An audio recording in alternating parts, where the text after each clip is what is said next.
Saludos, yo soy Maximino Rivera López y me acompaña en los controles de producción Jesús Pizarro. Bienvenidos a este podcast de la campaña de la diáspora con Juan Dalmau y la Alianza. Le damos a todos la bienvenida a este cuarto episodio y agradecemos su sintonía. Sintonicen a nuestra transmisión en vivo en la página de Diáspora con Dalmau en Facebook y más adelante en Facebook. Nos pueden encontrar en todas las plataformas donde se comparten podcasts. También le pedimos que compartan y le den seguir al programa en sus páginas para que no se pierdan un solo episodio. Además, les suplicamos a todos los que no estén inscritos para votar que acudan a la plataforma en línea o a la junta de inscripción permanente más cercana para que puedan votar para acabar con el bipartidismo y darle el triunfo a la alianza y el proyecto de Patria Nueva. Si quieres aportar a la causa, puedes acudir a nuestra página depip.org y hacer tu aportación. Cada centavo será usado para la campaña de Juan Dalmau y los candidatos del PIB.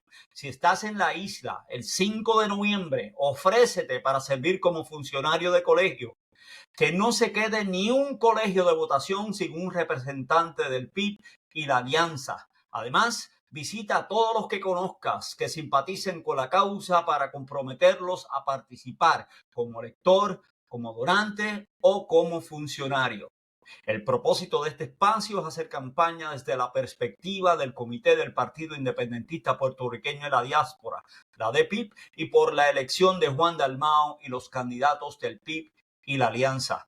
Realizaremos una publicación semanal los lunes a las 8 p.m. hora de Puerto Rico y las 7 p.m. hora del Atlántico. En este cuarto episodio estaremos hablando con el licenciado Iván Ramos Soler, presidente del Comité del PIB de Connecticut. El licenciado Ramos nació, como yo, en la Sultana del Oeste, el pueblo del Mangó, la ciudad de las aguas puras, Mayagüez. Vivió allí sus primeros 10 años y luego se trasladó con su familia a San Juan. Ha vivido en la diáspora por más de 30 años, casado con una estadounidense y crió una pareja de hijos en Connecticut. Su abuelo Ernesto Soler era de Maricao, pueblo donde yo tengo mi residencia y he pasado la mayor parte de mi vida adulta y que considero también mi pueblo. Saludos, Iván. Buenas noches, Maximino, y buenas noches a Jesús, que está en los controles. Un placer estar aquí con ustedes. Gracias Saludos por a nuestra audiencia. acompañarnos. Perdona. Gracias por acompañarnos. Primero que nada, cuéntanos, ¿cuál es tu función en la diáspora del PIB? Pues mi función es hacer de todo. Yo creo que como militante, a mí me encanta poder decir que lo mismo puedo cargar las sillas y las mesas para la actividad, que tener que hacer otras actividades que quizás son mucho más tediosas, pero que algunas personas pueden pensar que sean más sofisticadas, como tener que rendir un informe financiero, que siempre son un dolor de cabeza, como Jesús sabe. O sea que hago de todo. Pero yo creo que, poniéndolo en términos conceptuales, yo me vería como, ahora que estamos en San Valentín, ¿no? Como una persona encargada de empatar el gran amor que los puertorriqueños en la diáspora le tienen a su patria, Puerto Rico. Empatar ese amor que ellos tienen con un deseo por nuestra independencia. O sea, nuestros puertorriqueños en la diáspora me sorprenden cada día más. El amor inmenso que le tienen a Puerto Rico es el de pienso yo, como una persona enamorada de su patria. No todos aún se han dado cuenta que eso se consuma, ese amor se tiene que consumar eventualmente en nuestra independencia. Entonces mi rol es hacerle pues ver eso a ellos, dialogar con ellos y hacer actividades. Y creo que es lo que siempre he hecho desde el día que vine para acá, porque cuando llegué me percaté que había muchos estudiantes conmigo en la universidad que sentían un amor que a veces uno se asombraba, que yo que era independentista no sentía por Puerto Rico. Entonces yo pues siempre trataba de proselitizar y explicarles que ese orgullo patrio es tiene un poder inmenso, tiene una energía inmensa, ¿por qué no transformarlo y hacer una patria libre? Una patria en donde nosotros, con toda esa energía y todo ese amor que le tenemos, seamos los que mandemos, ¿no? O sea que, para ponerlo así un poco en broma, no me lo cojan literal, pues he sido como ese Cupido que quiere, ¿verdad?, agarrar ese amor por Puerto Rico y decirle, bueno, vamos ahora a llevarlo a su conclusión final. Esa es la mejor manera que lo puedo poner. Estaba pensando que San Valentín es ya esta semana, ¿no? Y se me ocurrió eso. Así que es un placer Gracias, estar Iván. contigo y te quiero dar las gracias por la iniciativa que has tenido, la iniciativa que ha tenido Jesús, que han tenido desde el principio. Pero más importante, te quiero dar las gracias a ti y a tantos compañeros como tú que han dedicado gran parte de su vida a esta labor. Yo no puedo decir lo mismo, y se lo decía a María de Lourdes cuando estuvo con nosotros en Connecticut. Le he dicho que realmente ustedes han estado ahí por mí y por muchos de nosotros que ahora, viendo tan esperanzador que se ve el futuro, nos hemos unido a ustedes. Pero gracias un millón, gracias a todas esas personas anónimas, muchas de ellas, que llevan años trabajando cuando era bien difícil. Era mucho más difícil de lo que es ahora. Así es. Gracias, Iván. Iván, frecuentemente en medios sociales, nosotros los que estamos residiendo en los Estados Unidos, por la razón que sea, recibimos críticas unas críticas bien ácidas con respecto que nos dicen, pero ¿cómo es posible que ustedes sean independentistas y estén viviendo en los Estados Unidos? Incluso algunos que son un poquito más, ¿verdad? Menos delicados. Y nos dicen, ¿cómo es posible que ustedes se atrevan a desearle la independencia a Puerto Rico y estén disfrutando de la estadidad, ¿verdad? Que es lo que a veces muchas personas nos sacan en cara? Pero más allá de ese análisis superficial, yo quisiera que nos explicara, porque sabemos que te interesa muchísimo el tema y te has educado bastante acerca del mismo.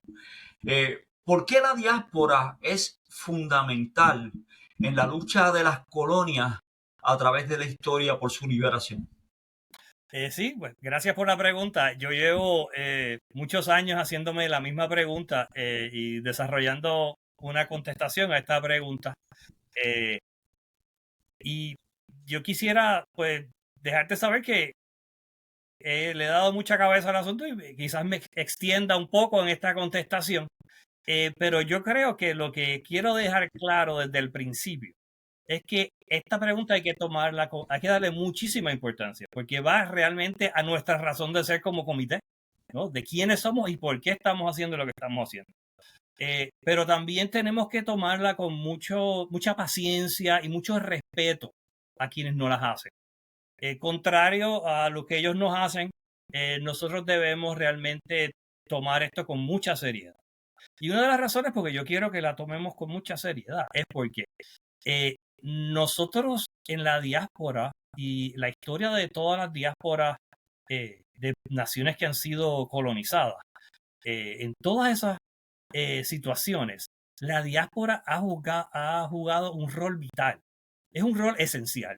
No estamos hablando de que la diáspora meramente ayuda. La diáspora ha sido indispensable. Sin la diáspora, las independencias de muchas naciones jamás hubiesen sido posibles. Y nuestro caso no va a ser la excepción. Otra vez, no es un mero apoyo lo que estamos dando. Estamos jugando un rol importantísimo, un rol esencial. Yo digo que somos uno de los pilares de la lucha por la independencia, un pilar necesario. Si ese pilar no está, no creo que se nos va a dar. Nuestras luchas no van a ser posibles. Como la lucha, por ejemplo, de Vieques, no hubiese sido posible sin el rol de la diáspora. De eso podemos hablar para usarlo como ejemplo.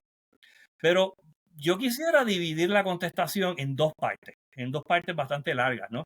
La primera tiene que ver con algo más práctico y más directo de cómo contestar la pregunta. Y la segunda parte la voy a contestar más hablando sobre lo que fueron los procesos de descolonización de naciones que han pasado por una situación similar a la de Puerto Rico. Pero antes de todo esto, o sea que van a ser dos partes, quiero aclarar que yo creo que tenemos que tener en mente que nosotros no somos la única nación en esta situación. Lo que ha ocurrido en la colonización de Puerto Rico se ha dado en muchos otros lugares del mundo. Hay un proceso de colonización y a la vez que se da ese proceso, hay un proceso de desplazamiento de la población hacia la metrópolis. Eso se ha dado una y otra vez. Y las naciones del mundo han, con relativo éxito, logrado a enfrentar esos problemas. Y es un problema que se tiene que dar, es algo que se tiene que resolver. Yo sé que muchas personas pues le temen al cambio y lo que pudiese ocurrir, pero es algo que se tiene que dar y tenemos que estar claros de que nosotros no estamos solos en este proceso. La gente piensa que esto es algo, una anomalía, que tengamos tantos puertorriqueños fuera de nuestro país, pero cuando miramos a una nación como Argelia, que fue colonizada por Francia, hay 5 millones de argelinos en Francia. Imagínense el porciento que eso representa, porque Francia pues, es más pequeño en población que los Estados Unidos. El caso de Irlanda es el caso icónico de las diásporas más grandes, es una de las diásporas más grandes en la historia de la humanidad. Irlanda perdió a causa de la colonización británica en un momento una cuarta parte de su población. Y hubo muchos condados que perdieron el 50% de su población. Y eso pues se hizo en gran parte por esa combinación que estamos viendo ahora mismo en Puerto Rico de hay un plan, pero también hay una dejadez. Déjalos que se chaven después del huracán, que esas casas las van a tener que vender bien baratas y van a venir unas personas nuevas a vivir allí. Y eso es lo que estamos viendo. Pero vamos al punto. ¿Qué le decimos a una persona de manera directa? Pues mira, en primer lugar, nosotros lo que planteamos es algo básico, que es que como organización y como partido hay que erradicar el colonialismo y la única manera efectiva de erradicarlo es estableciendo la soberanía nacional. Bueno, eso es un principio básico en el que creen millones de personas a través del mundo. Y no hay que ser siquiera puertorriqueño para creer en ese principio. Y la primera noticia que le quiero dar a los amigos que nos cuestionan tan agresivamente en las redes es que en las actividades que hemos hecho, en la actividad que hicimos en Connecticut con María de Lourdes, vinieron personas que son estadounidenses. Y esas personas, estamos hablando de personas, además de mi esposa, que tiene una relación directa conmigo, obviamente, personas que vinieron porque siendo estadounidenses respaldan el derecho a la descolonización y a la soberanía de nuestra nación. Y eso no es nuevo. Yo sé que a muchas personas les da un ataque del corazón, literalmente, les da un ataque de pánico cuando escuchan eso.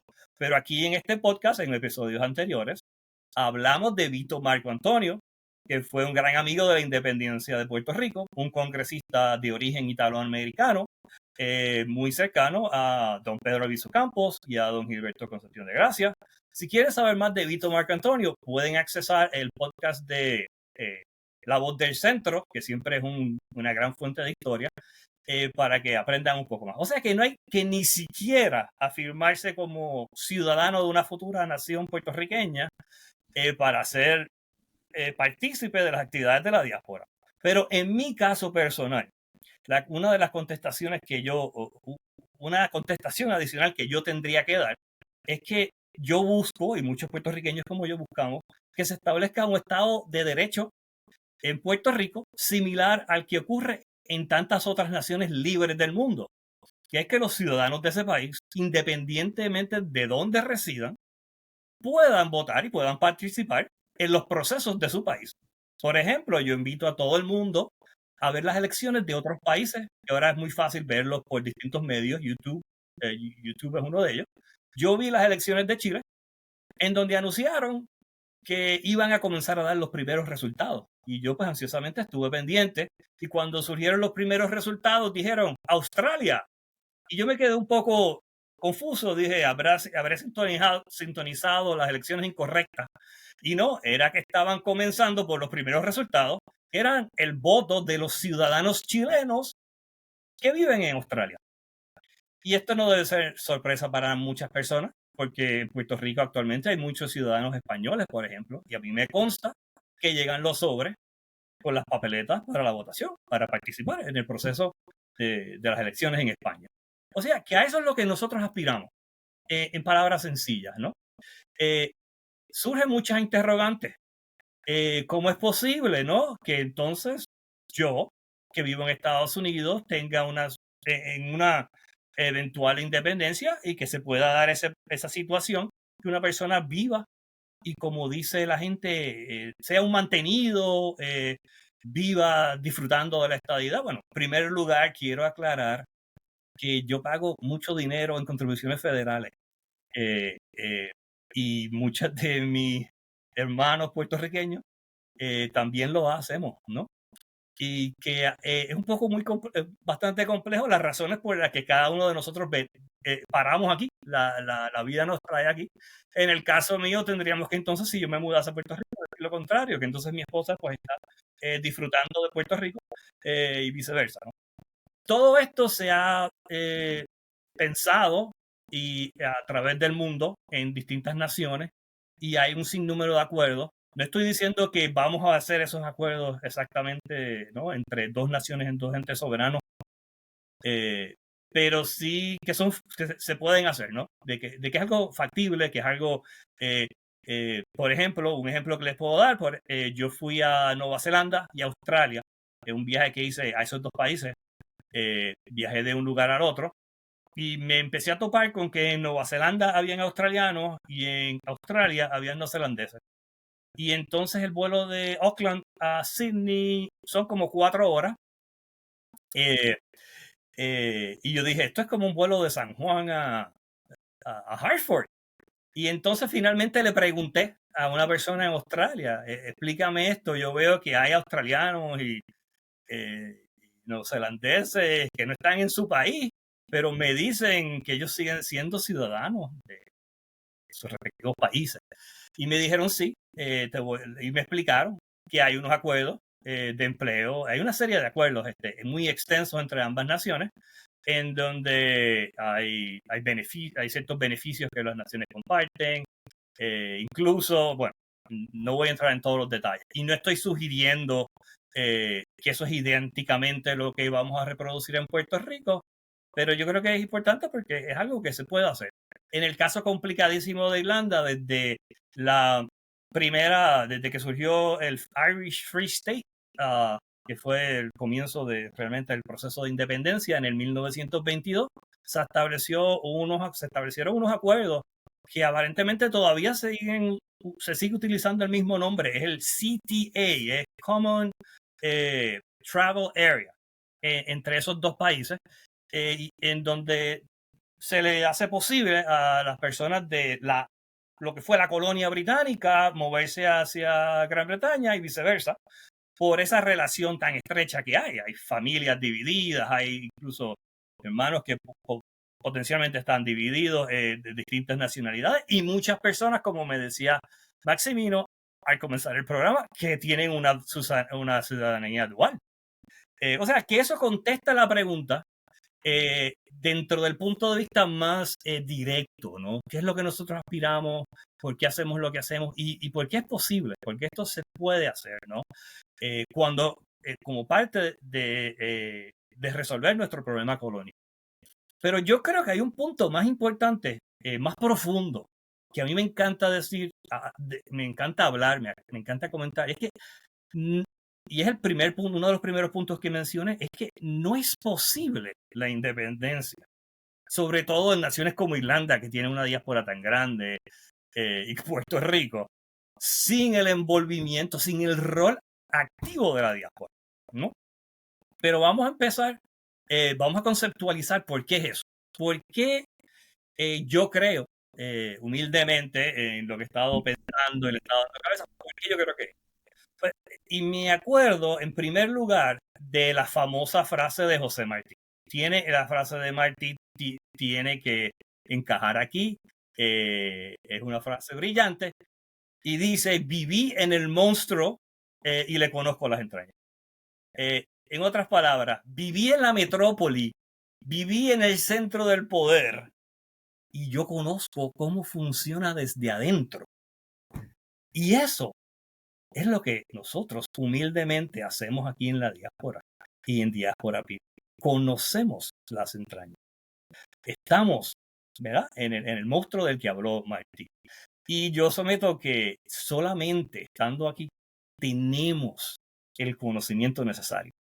No, obviamente un puertorriqueño puede ser brillante, estudiar en nuestras excelentes instituciones, accesar la internet y decir que va a mandar correos electrónicos y comunicaciones a Washington, D.C., a distintos lugares, a distintos puntos importantes de la nación americana. Pero ese proceso toma mucho, mucho tiempo. Eso es algo que se tiene que trabajar por mucho tiempo. Y no se limite a eso que llaman hoy día el cabildeo en Washington. Eso es algo bastante, incluso trivial, porque sabemos que Estados Unidos es una nación muy compleja. Tenemos que realmente estar inmersos en todos los renglones de la vida, en las comunicaciones, por ejemplo, en las áreas de negocio, en las comunidades que eventualmente tienen algo que ver con, los, con el poder político. Pero esto me recuerda mucho de Vieques, y podríamos estar hablando de Vieques por muchas horas, porque Vieques fue fascinante. Vieques fue como una pruebita que tuvimos aquí nosotros los que aspiramos a una nación libre, ¿no? Como dijo Rubén, hoy Vieques, mañana Puerto Rico. Estábamos bien, bien, bien compenetrados. Estaban nuestros héroes allá en la playa, en Puerto Rico, nuestros, ¿verdad?, hermanos y hermanas que se sacrificaron grandemente. Pero estaban los que estaban aquí. Muchos de ellos nunca vamos a saber quiénes son. Pero están nunca me voy a olvidar de ellos. Quienes quieran que sean, porque no sé quiénes son. Algunos de ellos sabemos quiénes eran, otros no. Estaban bien compenetrados en el sistema político de Puerto Rico y a la hora, perdón, de los Estados Unidos, no de Puerto Rico. Y a la hora de la verdad nos ayudaban. Y pasaron muchas cosas curiosas. Incluso yo finalmente tuve que hacerme una llamada a un amigo. Ustedes recuerdan aquel nefasto ser llamado Jeffrey Farrow, que Bill Clinton, los que son jóvenes no lo recordarán, pero fue este personaje que Bill Clinton puso a cargo de los asuntos con Puerto Rico. Y entonces, de alguna manera extraña, siempre sabíamos, los líderes, y sabíamos la hora en que empezaba el bombardeo, el día, sabíamos un sinnúmero de cosas que estaban pasando en Casa Blanca. Ayer hubo una reunión. Finalmente yo tuve que confrontar a un compañero y le dije, mira, dime una cosa. Nosotros tenemos una persona que nos está ayudando en la oficina de Jeffrey Farrow. Y al día de hoy no sé quién es esa persona, pero simplemente recibí muchas expresiones de que mejor era no hablar de eso, ¿no? Y así lo vimos en todos sitios y nunca hubiésemos podido hacer lo que hicimos sin la ayuda de los veteranos. Los veteranos realmente estaban bien, bien metidos en el asunto, sin sus ideas. Ellos dieron una logística de cómo penetrar la zona de tiro, y muchos de ellos lo hacían desde acá, desde donde estaban compenetrados de los años que vivieron por acá, porque tenían esa mentalidad que nos podían ayudar, y nos ayudaban a nosotros, sabiendo el riesgo que se corría. Y esto pues ha permanecido en cierto modo en silencio en nuestra historia, pero eso es estar en las entrañas del monstruo. Eso es lo que de verdad nosotros hacemos por vías legales, y las que no son legales pues no son violentas, así que no se preocupen. Pero mayormente nuestra arma es el arma del conocimiento, ¿no? El conocimiento que tenemos de cómo funciona esto. Y a eso, pues realmente hay muchas personas que le temen. Algunas personas lo ignoran y nos critican por ignorancia, pero otras personas lo saben bien, y por eso le temen y nos tiran esos ataques, ¿no? Hemos tenido a través de la historia el participar de la academia de grandes universidades, pues siempre ha sido algo fundamental en todas las luchas. Entonces, pues puedo hablar un poco, no solo los puertorriqueños, ¿no? Prácticamente, como les voy a explicar ahorita, muchos de los líderes de importantes de estas naciones, pues han pasado al menos parte de sus estudios en grandes instituciones académicas en la metrópoli que colonizaba su país. O sea, de que ese cuento que hacían antes en Puerto Rico, siempre la misma pregunta se ha hecho, o el mismo ataque se ha hecho que comentó Maximino al principio. Y se hacía de otras maneras. Siempre me acuerdo que un amigo en la escuela me dijo como si hubiese descubierto una gran hipocresía, que Rubén Berríos había estudiado en Georgetown. ¿Cómo podía ser? ¿No? Pero ahí, obviamente, pues ya estaba un líder importante de la independencia adentrándose en las entrañas de la metrópoli. Pero otro punto separado de las entrañas es el carácter internacionalista de todos los movimientos independentistas. Ningún movimiento independentista en la historia de la humanidad ha podido progresar si no tiene un carácter internacionalista. Es esencial en toda lucha por la descolonización. Por eso, a mí me da mucho coraje de todas estas personas que últimamente en las redes sociales también han tomado la mala costumbre de criticar y mofarse de nuestros compañeros que están solidarizándose con el pueblo palestino. Pero es que eso es la base de nuestra lucha, ¿no? Esa solidaridad entre los pueblos, esa internacionalización de la lucha. Y naturalmente, desde los centros de la metrópoli, es en donde se puede mejor y más efectivamente, una de las maneras más efectivamente, participar de esas luchas internacionalistas. Recuerdo los muchos contactos que se hicieron con comunidades, la comunidad internacional, a través de la diáspora, porque la diáspora, en lugares como Washington, D.C., en lugares como Nueva York, incluso en comunidades más pequeñas, donde habían ciudadanos de naciones que querían ser solidarios con el pueblo viequense. Un ejemplo así que se me ocurre, me acuerdo los coreanos y los japoneses, que también tenían problemas con bases similares en sus países, respectivos países, y inmediatamente se unieron, hicieron contacto con nosotros. Obviamente, pues, ¿verdad? No quiero ofender a nadie en la isla, pero es más probable que eso pase en Nueva York o en Chicago o en Los Ángeles que, ¿verdad? Que ocurra en Ponce, o incluso en San Juan, en donde esas comunidades no son tan grandes, esas comunidades de otras naciones. Y finalmente, otro punto que a mí me gusta tocar mucho, ¿no? Es que durante los años 70 se dio un gran cambio en la lucha por la independencia. Se le llamó la nueva lucha. Fue esta noción de que nuestra lucha tenía que incorporar a los sectores de la sociedad que habían sido históricamente excluidos, que habían sido oprimidos, esas personas que vivían en las barriadas en Puerto Rico, esas personas que vivían esa extrema pobreza que todavía existe y se tapa. Y en esa era se empezó a destapar eso. Y era una cosa bien triste, bien seria. Esas personas, esos puertorriqueños y puertorriqueñas, fueron los primeros o los que en números más grandes comenzaron a llegar y digo, no debería decir llegar, fueron traídos al valle, a muchos lugares en Estados Unidos. En particular, uno de esos lugares fue al valle del río Connecticut, ¿no? Cuando hablamos de Connecticut, yo creo que es más apropiado hablar de ese valle, ¿no? Y literalmente había un proceso, que esto es otro día que podemos hablar de esto, en donde esos puertorriqueños y puertorriqueñas los traían. Les decían, mira, iban a la barriada, iban a lugares en donde había un piso de tierra, no había agua, no había luz, y les decían, mira, tú te vas para Connecticut, te tenemos un sitio, tú no puedes estar aquí. Hubo volviendo a hablar de La Voz del Centro, un programa muy bueno. Este fue sobre Jayuya, sobre la revuelta nacionalista, sobre el barrio Coabey. Y entonces el hijo de Carlos Irizarry, que era el comandante nacionalista de ese pueblo durante la revuelta, pues su hijo habló y explicó cómo justo después de la revuelta llegaron estas personas que eran como una mezcla de trabajador social y agente. Esto se litigó y se escribió en detalle eventualmente en distintos lugares. Eran estos agentes, mezclas de trabajadores sociales con agentes de compañías americanas que iban, y entonces en el caso de Jayuya, es bien curioso, no sé por qué, no sabemos por qué, les decían, de Coabey, tú te tienes que ir para Chicago, te van para Chicago, te tenemos un sitio en Chicago en donde vas a trabajar. Entonces, ¿qué sucede?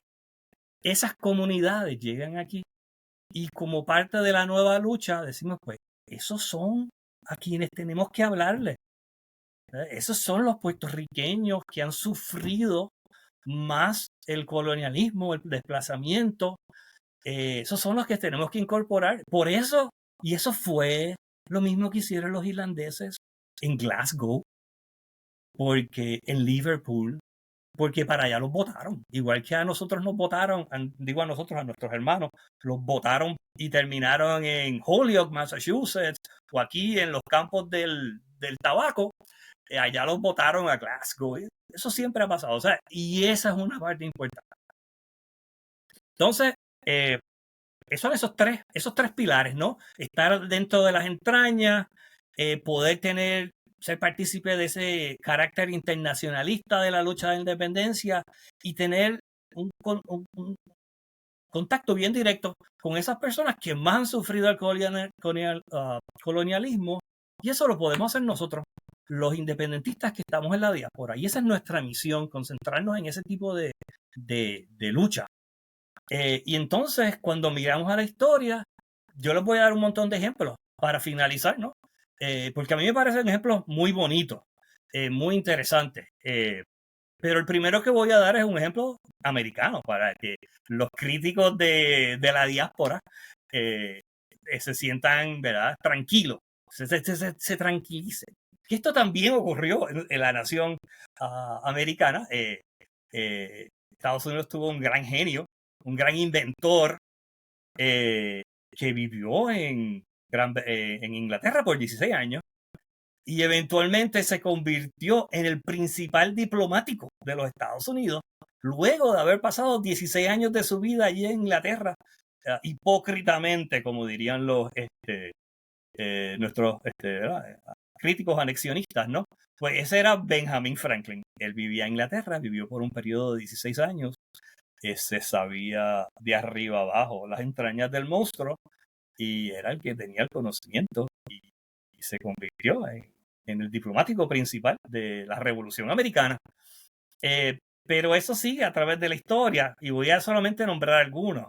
Hablamos de universidades. Siempre van a encontrar que la colonia británica, por alguna razón, van a encontrar el London School of Economics, ¿no?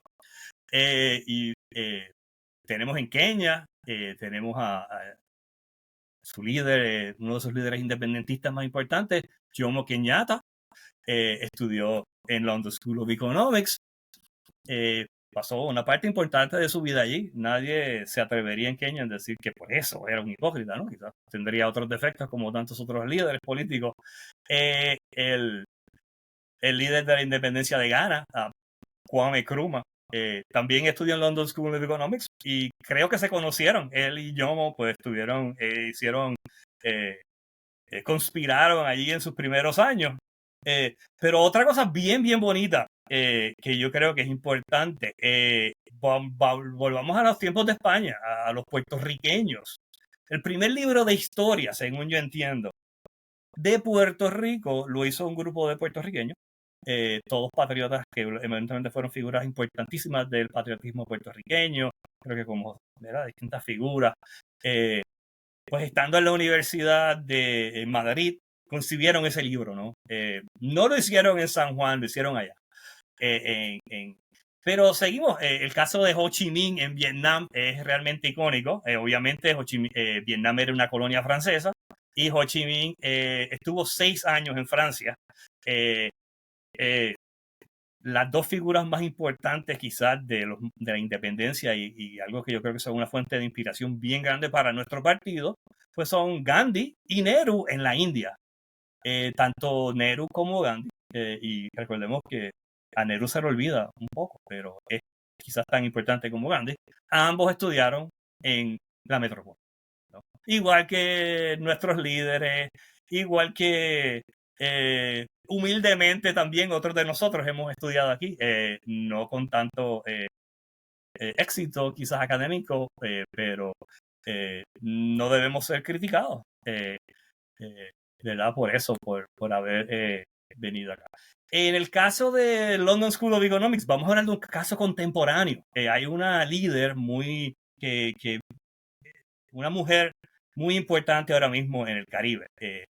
Estoy hablando de Mia Mottley, que es la presidenta de Barbados.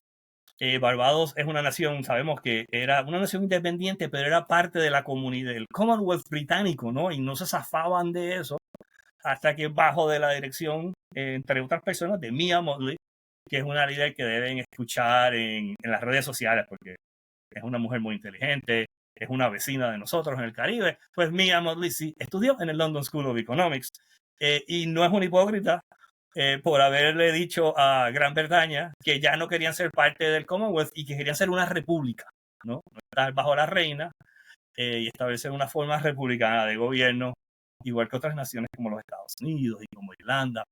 Pero aquí, para finalizar, la gran estrella de todo esto es Irlanda. Porque Irlanda fue la primera gran revolución de ese proceso del siglo XX.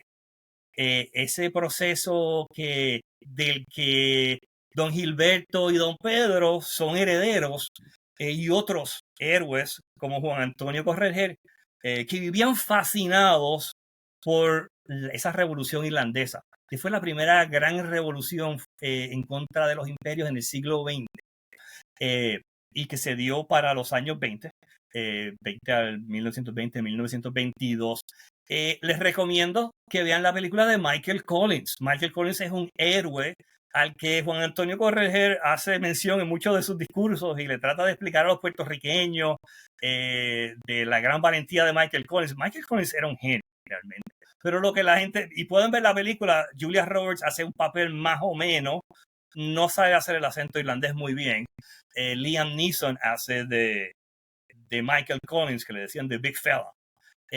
Y entonces, no sé, mucha gente no está al tanto de que Michael Collins vivió 10 años en Inglaterra antes de unirse a la Revolución Irlandesa, pero no solamente vivía en Irlanda, perdón, en Inglaterra.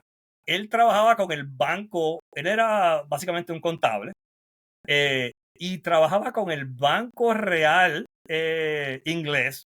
O sea que eso sería más o menos como si uno de nosotros, un boricua aquí, trabajase con la Reserva Federal en Washington, D.C. Obviamente la gente se moriría criticándolo, diciendo que cómo es posible que trabaje con la Reserva Federal y sea independentista. Pues Michael Collins, el héroe de la Revolución Irlandesa, trabajó con un banco, nada menos que un banco nacional aparentemente, de lo que yo puedo entender, en Inglaterra en su día. Pero Irlanda tiene un sinnúmero de personajes fascinantes. Está un personaje que se llama, un líder que se llama James Connolly, que es un gran intelectual también, líder intelectual. Pues James Connolly no nació en Irlanda. Y James Connolly, cuando uno va, es como, uno va a Irlanda y ve las fotos de él, la figura de él. Pues es como, no sé, es como un líder grandísimo que lo mantienen. Podemos hablar del otro día, ¿no? Pero lo interesante es que él no nació en Irlanda. Él nació en Glasgow, porque como les dije anteriormente, en Glasgow era donde iban a parar todos estos pobres irlandeses, ¿no? Y él un día se le ocurre regresar al hogar de sus padres. Y cuando él regresa y se convierte en un líder, lo que he podido leer, él no hablaba con acento irlandés, él hablaba con el acento de allá de Glasgow. Y aún así el pueblo lo aceptó y se convirtió en uno de los grandes líderes. Y sé que esto es un debate que hay porque los New Yorkers, como decían despectivamente, desafortunadamente, muchas veces todavía se ríen de cómo hablan nuestros hermanos, de que si son puertorriqueños verdaderos, y sí lo son y tienen mucho que aportar y van a dar mucha candela en los próximos años, se los aseguro. Tienen muchas ideas nuevas, distintas por haber vivido aquí, igual que el gran James Connolly trajo muchas ideas nuevas a Irlanda. Se dice que él es en cierto modo hasta el padre de la teología de la liberación, ¿no? Él propuso que no había nada malo en ser un socialista y ser un creyente.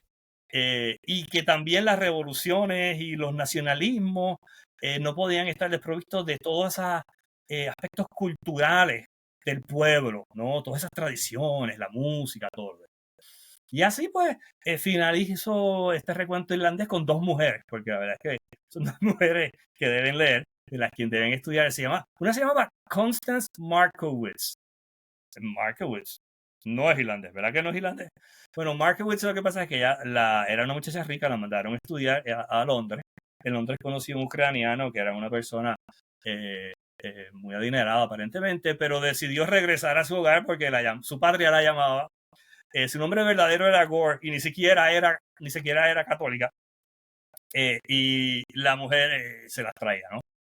En el sentido bueno de la palabra, ¿no? Una revolucionaria impresionante, pero lo que quiero decir es que tenía muy poco, su familia, cuando uno mira la familia de ella, era pues realmente una familia que había estado algo desarraigada y ella vivió gran parte del tiempo en Inglaterra. Y la más famosa de todas, la que causó sensación en esa revolución, fue una actriz que se llamaba Maud Gonne. Maud Gonne, yo la estudié porque yo estudié literatura.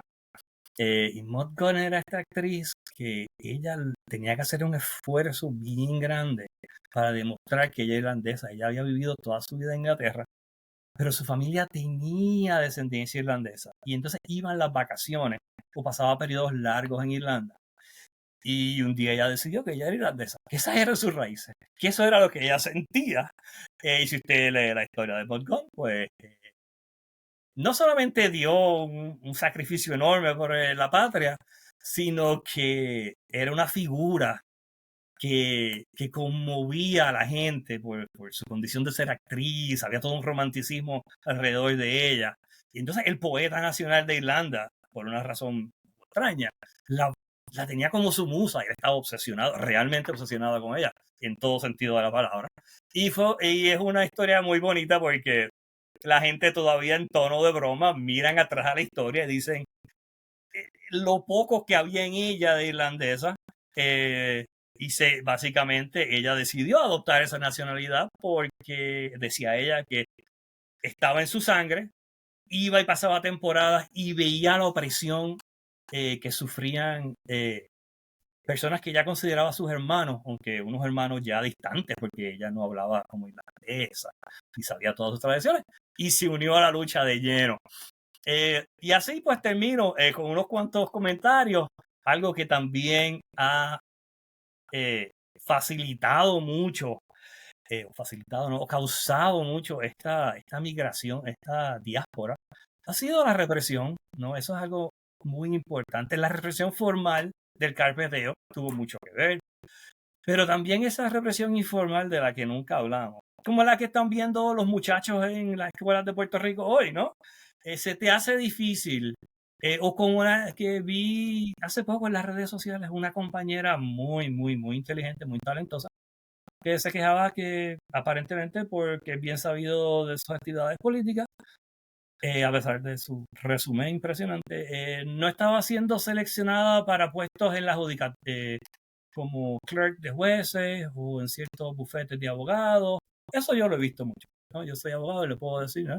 Eh, Eso, pues, eventualmente causa a esas personas, muchos profesores que ya se cansan, muchos maestros que se cansan de siempre que ¿verdad? Los excluyan porque ponen a la batata política, pues eventualmente terminan aquí, en donde pueden hacer lo que estamos haciendo, a fin de cuentas, efectivamente y con menos crítica. Y la represión ha tenido mucho que ver, por eso es por qué estamos aquí, directa e indirectamente. O sea, que esas personas que nos critican y realmente nos insultan y nos tratan de una manera violenta. Hubo un comentario pues realmente violento cuando yo puse que iba a contestar cómo era que éramos independentistas y vivíamos en los Estados Unidos. Pues yo le quiero recordar eso, que ha sido una represión muy real. Claro, ellos nunca han sido independentistas y no saben lo que es. No saben qué es que el nene llega de la escuela y lo que le dijeron, porque el nene dijo algo sobre la independencia. Quizás podrían hacer un experimento y ser independentistas por un día, jugar a eso y decirle a los nenes que sean independentistas por un día. A ver qué es lo que pasa, ¿no? Porque yo les puedo hacer muchos cuentos y yo sé que podemos hacer un grupo de compañeros de cuentos que no son carpeteo per se, pero sí esa represión que ha existido, esa exclusión de nosotros, de los trabajos, de los centros de poder, de los círculos sociales. Hay algunos cuentos que yo no los hago, ¿no? Realmente no estoy dispuesto, no los voy a hacer, pero algún día los haré de cosas que yo he vivido, que he visto, las que sé. También mucho ha tenido que ver en que nuestros compañeros, nuestros hermanos y hermanas, el racismo es un factor que convierte a muchos puertorriqueños en la diáspora, en ser independentistas. Pero sin embargo, eso yo lo respeto y es verdadero, pero la realidad es que nosotros, independientemente de que estemos siendo aceptados o excluidos por los americanos aquí, nosotros somos un ente distinto, nacional distinto. Y de eso puedo hablar un rato porque yo fui a escuela en Estados Unidos, me mandaron de Puerto Rico, y estudié con muchos compañeros de Maristas, de Perpetuo, de San John's, de San Ignacio, de Guaynabo, de Condado, de Miramar. Y en realidad no eran en su mayoría excluidos o discriminados grandemente. Algunos de ellos tenían una popularidad inmensa. Porque tú sabes, cuando los puertorriqueños son bonitos o bonitas, somos bonitas y bonitas. Y sabemos ser populares, que nos quieran, la gente nos quiera. Y esos compañeros que yo tenía, era increíble ver la nostalgia que sentían por Puerto Rico, el amor que sentían por Puerto Rico, que no era que los excluyera, era que ellos querían estar en Puerto Rico y la mayoría de ellos volvieron. Yo fui de los que me quedé. Me decían, no, yo me voy, yo tan pronto pueda me voy para Puerto Rico. Yo me he quedado pensando, oye, y tú eres el PNP y yo soy la independentista. Qué cosa más curiosa, ¿no? O sea que, pero sí es cierto que esa exclusión que han sufrido nuestros hermanos, mayormente los que son afrodescendientes, ha causado que muchos pues vean en la independencia como una necesidad. Y eso lo entiendo, lo respeto, lo entiendo. Y básicamente con esos últimos puntos termino. No sé si esto les ayuda cuando sus hermanos o sus parientes los llamen furiosos, que te metiste a eso de la diáspora con Dalmau y qué tú haces allá en Estados Unidos. Si de verdad tú quieres ser independentista, tienes que venirte aquí a sufrir con nosotros, o que eres un hipócrita, o ya saben algunas cosas. Espero que puedan. Pero yo creo que la mayoría de los puertorriqueños, no independentistas, de los puertorriqueños, entienden, sienten estas razones. Quizás no las han estudiado o pensado como yo las he pensado. Pero la mejor prueba de eso la vi hoy en las redes. Que alguien comentó, dijo, ¿para qué explicar todo eso? O sea, lo que yo acabo de explicar. Si eso ya don Juan Antonio Correa en un poema lo dijo y convenció a todo el mundo. Y ese es Boricua en la Luna, ¿no? Y ese es el poder del arte, ese es el poder de nuestra cultura. Porque lo que ha hecho Juan Antonio Correa no lo han hecho muchos poetas que se consideran mejores que él, que es tener ese acceso al pueblo, que era lo que él quería, ¿no? Esa comunicación. Y yo fui a una fiesta de Navidad, a una urbanización de gente que son populares y PNP, y allí no había nada de política, y era una fiesta de Navidad. Y trae un grupo que yo creo que era de una iglesia, tampoco era un grupo de estos de la nueva canción, de los tiempos, de los buenos tiempos, de la nueva canción. Y tocaron unas canciones muy bonitas de Navidad, pero tuvieron que tocar Boricua en la Luna. Y la gente se emocionó con Boricua en la Luna más que con las canciones de Navidad. Y yo me preguntaba incluso si esas personas habían vivido en la diáspora como yo y sentían lo que yo sentía. Y a fin de cuentas, pues me convenzo que esto el pueblo lo sabe. El pueblo está con la diáspora. El pueblo quiere a la diáspora quiere al pueblo de Puerto Rico. Somos uno. No tenemos que estar dando estas explicaciones, pero yo creo que es importante reflexionar. ¿Por qué estamos aquí, no? ¿Por qué hemos creado este comité? Y con eso los dejo. No sé si me extendí demasiado, si les gustó, si no les gustó. Nos encantó, Iván. Cualquier cosa, a las órdenes en Connecticut, todos los compañeros del PIB. Hablando de Connecticut, Iván. Estoy loco con lo que están haciendo. Estoy bien emocionado. Cuéntanos rapidito, en 2 o 3 minutos. Recientemente, el año pasado, María de Lourdes Santiago hizo una visita a Connecticut. Háblanos un poco de eso. Pues mira, fue una experiencia fantástica. La idea era traer a María de Lourdes por un periodo de 3 días y que marchase en la parada puertorriqueña. La parada por unos situaciones ajenas al comité del PIB, aquí de la diáspora. Se pospuso, pero de todos modos ella vino porque la noche antes tuvimos una actividad de recaudación de fondos. Fue una fiesta y recaudación de fondos. Fue una actividad que fue, en mi opinión, muy exitosa en muchos aspectos. María de Lourdes es una persona que yo no había conocido. Y de verdad, ya yo tengo 56 años y he trabajado con muchos políticos, mayormente políticos de los partidos aquí, del Partido Demócrata en Estados Unidos. Conozco políticos, bastante políticos en distintas eras. También he bregado con republicanos porque trabajé en el Capitolio de Connecticut por un tiempo. Y yo le dije a María de Lourdes que nunca había conocido una persona como ella en la política. Ella era capaz de reunirse, digamos, el viernes nos reunimos, ella llegó el viernes, estuvo viernes, sábado y domingo. Pues el viernes nos reunimos y muchas personas querían hablar con María de Lourdes, hablarle de todo. Y era bien curioso porque entonces el sábado ella le traía a esa persona, personas de todos los renglones sociales, porque nuestro comité es bien diverso. Y María de Lourdes le traía el tema otra vez como que, mira, estaba pensando lo que me dijiste anoche.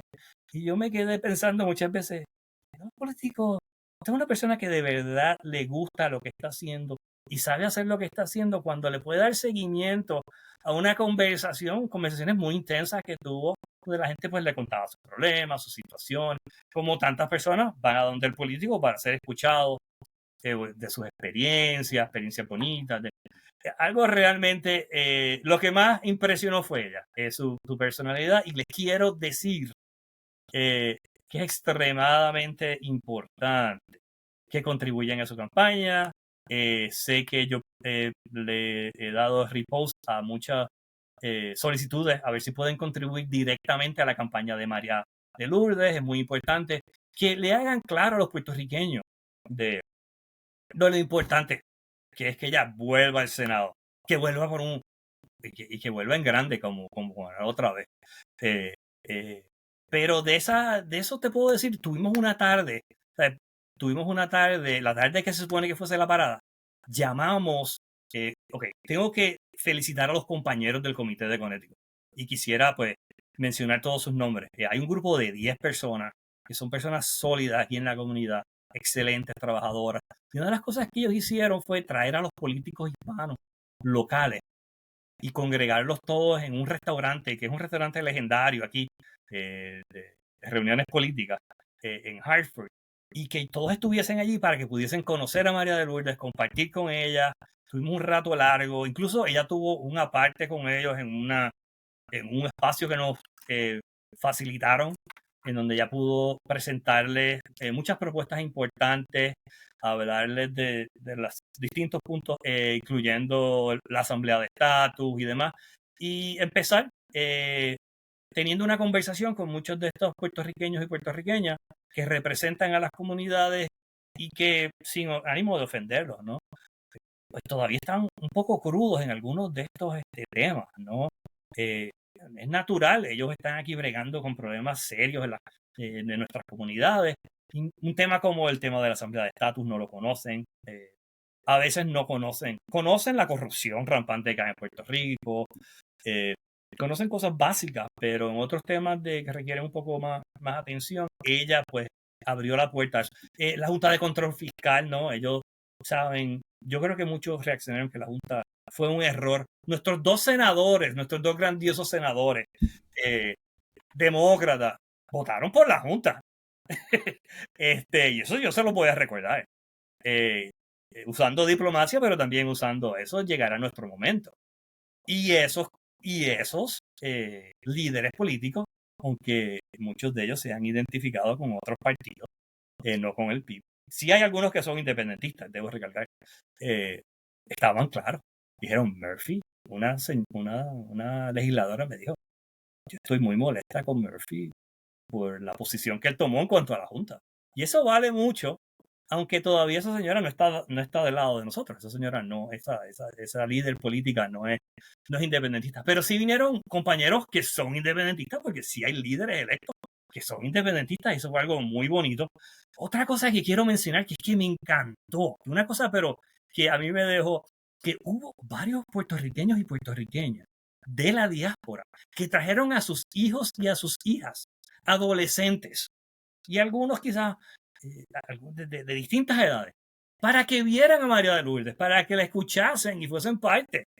Y eso a mí me quedó impresionado, porque de realidad estos jóvenes estaban muy, pero que muy interesados. Había uno que sabía muy poco español, Ujú. pero él estaba muy interesado. Y es un muchacho jovencito, bien jovencito. Porque su papá es una persona, obviamente sus padres son, la mayoría de estas personas son o independentistas o simpatizan con María de Lourdes. Pero eso fue muy bonito, que hubiese ese sentido de que mis hijos tienen que ir o deben ir y participar de esto, porque están pasando eh,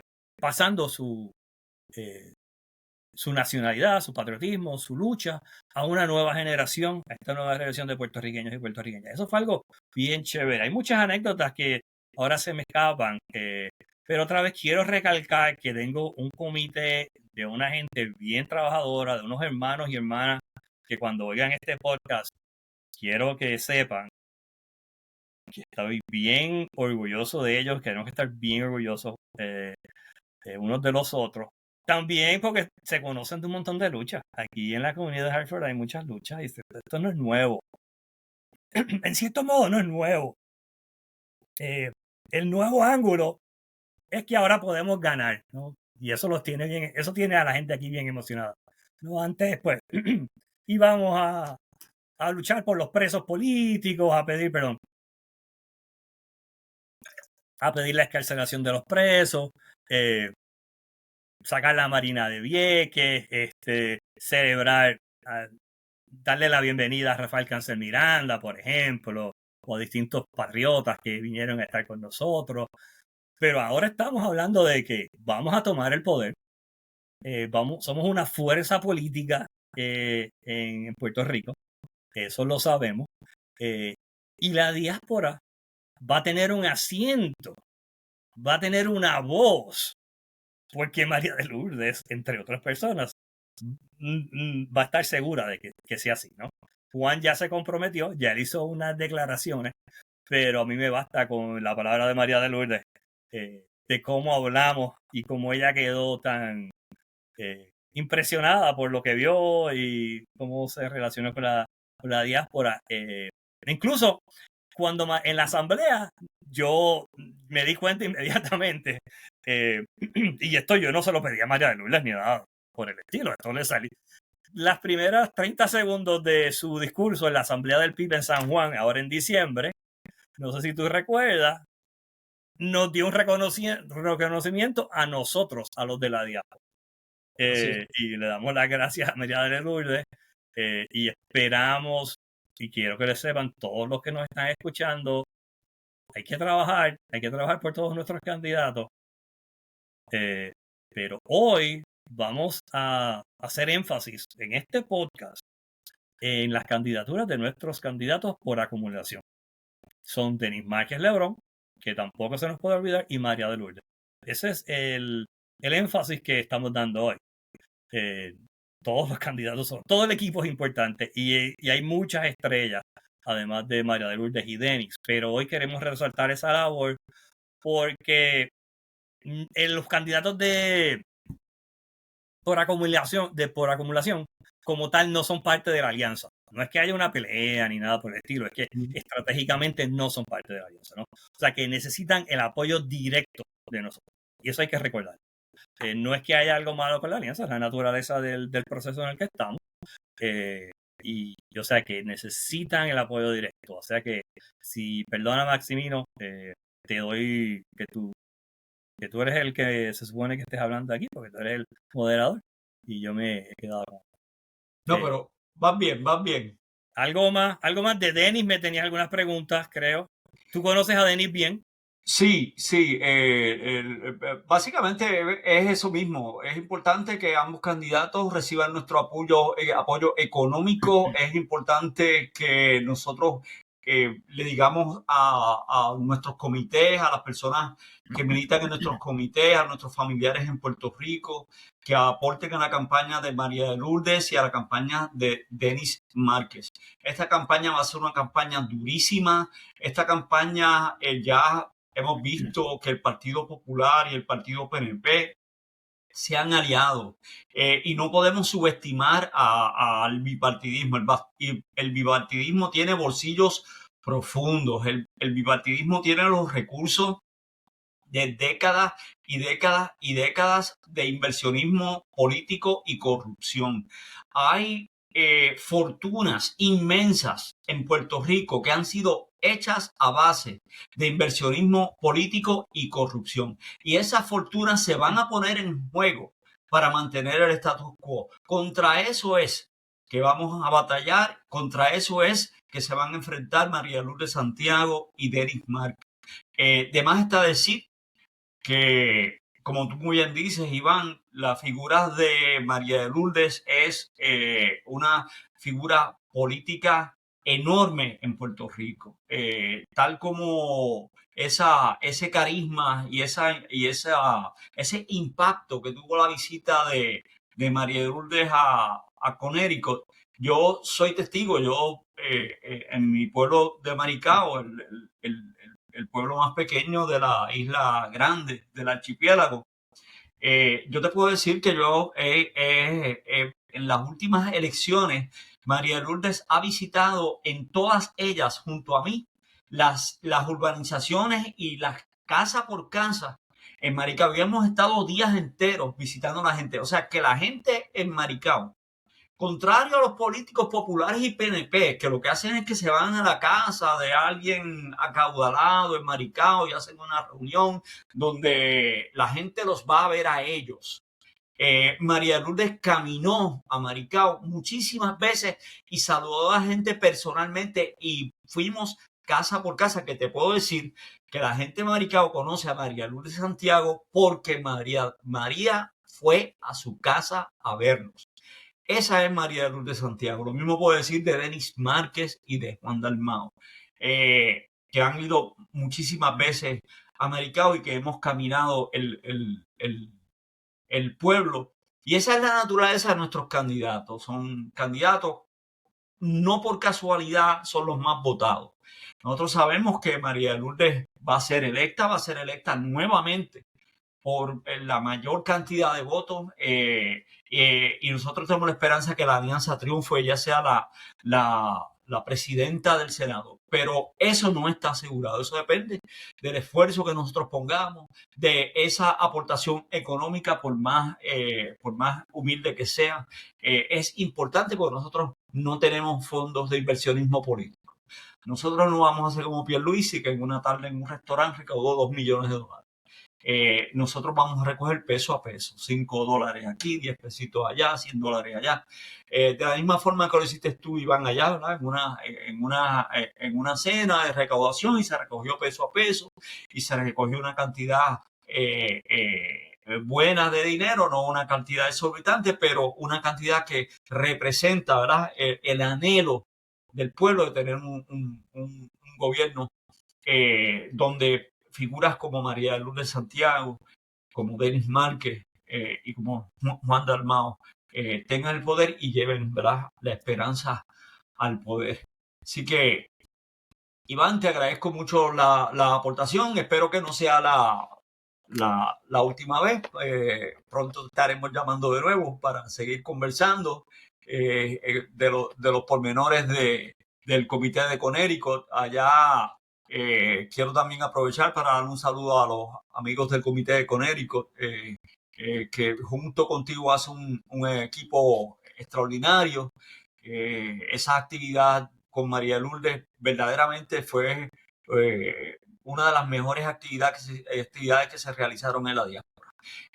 Una actividad muy lucida, una actividad que le dio la oportunidad a la comunidad de Hartford de conocer a María Lourdes y que María Lourdes los conociera a ellos. Eso sirvió para, ¿verdad?, atar esos lazos que nos unen a la diáspora.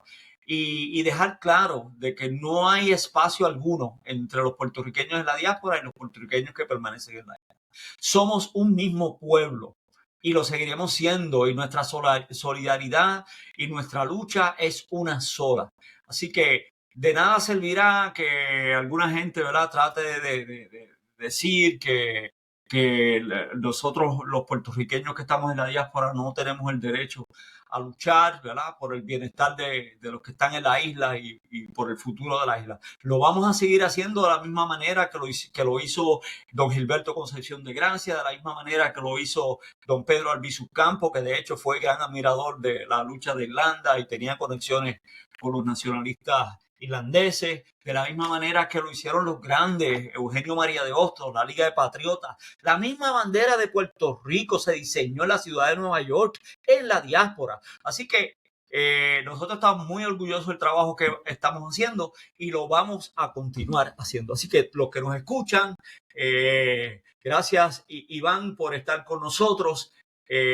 Ya vamos a estar dando, ¿verdad?, el cierre del podcast el día de hoy. Recuerden compartir este espacio de comunicación en sus redes y con sus amigos y contactos. También recuerden recomendar a sus amigos independentistas que residan fuera de la isla a que se comuniquen con nosotros para que se conviertan en miembros de nuestro comité de PIB. También recuerden las 4 tareas que nos encomendó Rubén en la asamblea: buscar los fondos para realizar una campaña digna y honesta, reclutar los funcionarios de colegio que cuenten y protejan los votos, la inscripción de electores elegibles tanto en Puerto Rico como en la diáspora y el contacto con todo simpatizante para que nos asistan en estas tareas. De esta manera culminamos este 4º episodio de Diáspora con Dalmau. Agradecemos a nuestro distinguido invitado, el licenciado Iván Ramos Soler, y agradecemos inmensamente su sintonía y los invitamos a acompañarnos en el próximo episodio. Yo soy Maximino Rivera López y Jesús Pizarro en los controles, y volvemos en una semana a la lucha y a la victoria. Nos vemos en la próxima.